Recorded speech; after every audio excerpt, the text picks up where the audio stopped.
Happy, happy, happy people.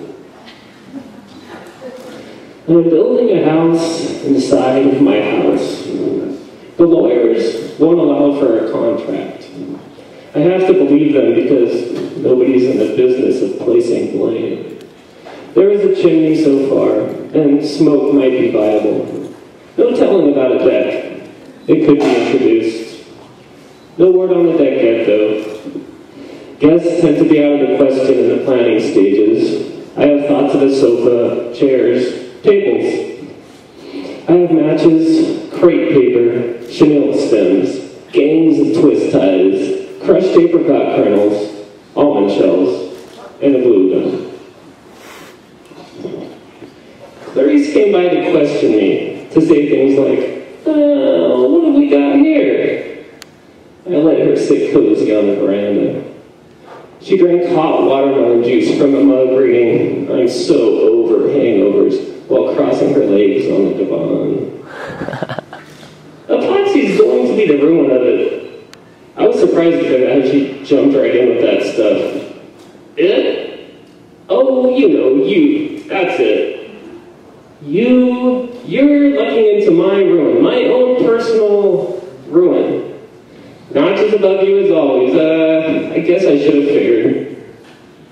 I leaned back, almost too far, reeling from shocked calm. But I steadied myself without using my hands, and then I tossed some cracked pepper over my left shoulder.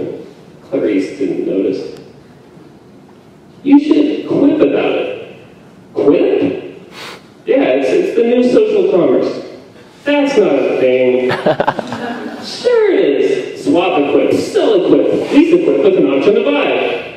Everybody's on it. Look it up. Forget it. You've got a proposition. You have, what? Motives?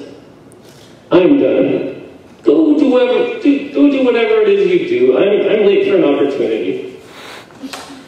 Clarice got up and ran back inside, and she continued on through the house and out.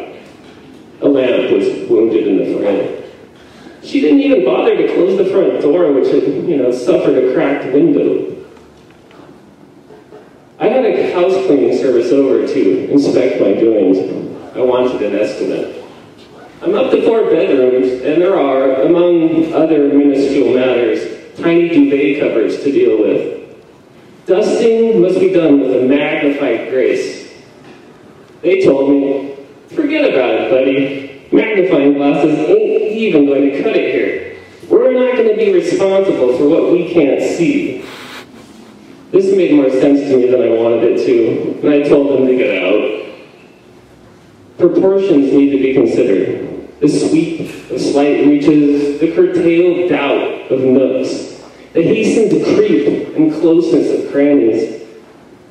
Sometimes I get to shingling, with toothpicks, of course, and I forget that I have a life to lead outside of this Elmer's glue world. I get lost in the spaces between spaces, and the cracks and the crevices veining out from where I'd rather not tread. I've fashioned blind rivets from cocktail swords, and I've hung infant socks as drapes. I need a volume knob for my tiny television about the size of a cracker crumb. There are other avenues to seek. I'm sure of it. The people all around me, they try so hard to be normal, to be accepted into the fold and trap of made-up worlds. I am so tired of ordinary people. I'm going to fill my socks up with gravel. I'm going to eat a pear. My days will be legendary with hard-fought wonder.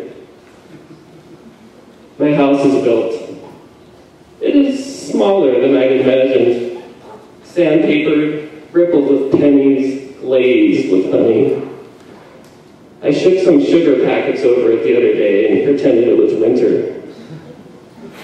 There are no limits, I feel, to what can be achieved in miniature. Yard sales, plumbing, an electrical installation, a vegetable garden, a teaspoon swimming pool, the chrome glint of a tinfoil-lined bathroom, sequin Christmas lights. I'm thinking of buying a horse. Very soon the rain will come. The hills I've made from potato salad will landslide into mush. The lawyers wring their hands over such matters. The lawyers are not too bright. My house, inside of my house, is not home. Cotton ball insulation and crayon-colored walls and clothespin stools and glossy magazine-covered tiled floors. It's just an imitation, a fruitless attempt at being in two places at once that never having to leave. I flick the saran-wrapped windows with my finger. I pull yarn beads from the Sharpie green of a rubber band lawn. The sky above is grape Kool-Aid. Nothing will keep me from keeping myself here, safe and alone. I am inside here. I am lost in microscopic bird feed and the ultrasonic chirp of morning doves. The garbage trucks of sorrow have no sway here. The moon's a slice of Swiss cheese. Nothing will move me out. Nothing. I will just stay here. I will just stay here.